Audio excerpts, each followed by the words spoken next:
Hi everyone. கிழக்கிழங்கையில் மிகப்பெரிய சோகம் ஒன்று இன்று இடம்பெற்றுள்ளது. மட்டக்களப்பிலே பனிச்சாக்கணி பிரதேசத்திலே 3 சிறுவர்கள் நீரிலே மூழ்கி உயிரிழந்த சம்பவமே இடம்பெற்றுள்ளது. மூவரும் குளத்திற்கு அண்மையில் விளையாடி கொண்டிருந்துள்ளனர். அதன் பின்னர் குளத்திலே நீராடச் சென்ற நிலையிலே இந்த சோகமான சம்பவம் பதிவாகியுள்ளது.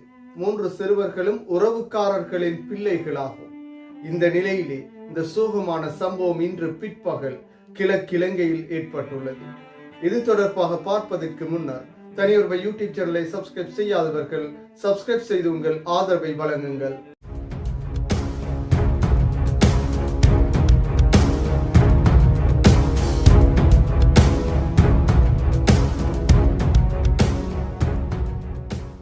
இன்று பிற்பகல் மட்டக்களப்பு வாகரை பிரதேசத்திலே பனிச்சாக்கேணி கரோப்பஞ்சேனை குளற்றிலே மிகப்பெரிய சோகமான சம்பவம் ஒன்று இடம்பெற்றுள்ளது. 3 சிறுவர்கள் உயிரிழந்த சம்பவமே இவ்வாறு இடம்பெற்றுள்ளது. இந்த 3 சிறுவர்களும் பனிச்சாக்கேணி பிரதேசத்திலே அமைந்துள்ள குளத்திற்கு அண்மையில் மீன் பதனிடும் வாடிக்கு பக்கத்திலே விளையாடி கொண்டிருந்துள்ளனர். இவ்வாறு விளையாடிய 3 சிறுவர்களும் அதன் பின்னர் அந்த குளத்திலே நீராடுவதற்கும் சென்றுள்ளனர். பெற்றோர்களின் பாதுகாப்பு எதுவுமின்றி இந்த 3 சிறுவர்களும் குளிப்பதற்காக சென்ற நிலையிலே மூவரும் நீரிலே மூழ்கி உயிரிழந்த சம்பவம் பதிவாகியுள்ளது. அதிலும் 10-11 வயதுகளை உடைய 3 சிறுவர்களே இவ்வாறு உயிரிழந்துள்ளனர். 10-11 வயதுகள் என்று குறிப்பிடும் பொழுது 5ஆம் 6ஆம் தர மாணவர்கள்.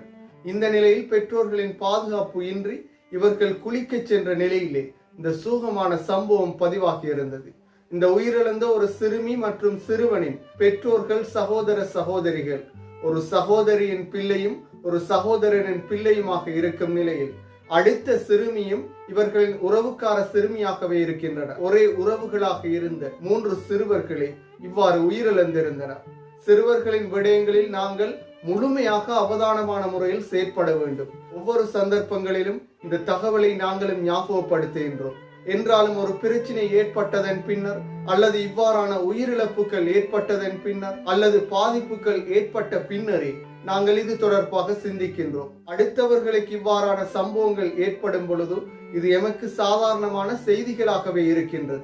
எமக்கு ஏற்படும் பொழுது மாத்திரமே அதனை நாங்கள் உணர்கின்றோம். எனவே எமது பிள்ளைகள் விடயத்திலும் ஒவ்வொருவரும் அவதானமான முறையில் செயற்பட வேண்டும். இல்லை என்றால் இவ்வாறான ஆபத்தான விளைவுகளே ஏற்படுகின்றது. எனவே சிறுவர்களை பராமரிப்பது, பாதுகாப்பது பெற்றோர்களின் கடமைகளாக காணப்படுகின்றது. தொடர்ச்சியாக இலங்கையில் இவ்வாறு நீர்நிலைகளில் நீரிலே மூழ்குவதன் ஊடாக சிறுவர்களின் உயிரிழப்பு, அதே போன்று மோட்டார் வண்டிகள் செலுத்தப்பட்டு மோட்டார் விபத்துக்கள் ஊடாக இளைஞர்களின் உயிரிழப்பு என இலங்கையில் தொடர்ச்சியான இந்த சம்பவங்கள் பதிவாகி வருகின்றது. இலங்கையில் அண்மை காலங்களிலே இளம் மரணங்கள் அதிகரித்துள்ள நிலையிலே இவ்வாறான சம்பவங்களும் பதிவாகி வருகின்றது. எனவே ஒவ்வொரு பெற்றோரும் மிகவும் அவதானமான முறையில் செயற்பட வேண்டும். அடுத்த நிமிடம் இவ்வாறான பிரச்சனைகள் எமது பிள்ளைகளுக்கும் ஏற்படலாம்.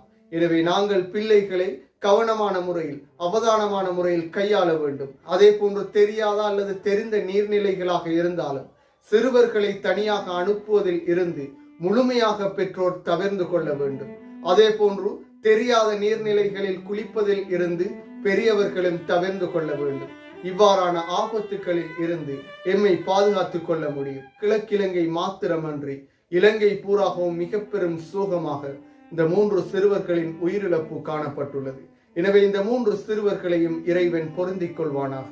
மீண்டும் ஒரு வீடியோ பதிவில் சந்திக்கும் வரை தனியொரு யூடியூப் சேனலை சப்ஸ்கிரைப் செய்யாதவர்கள் சப்ஸ்கிரைப் செய்து உங்கள் ஆதரவை வழங்குங்கள்.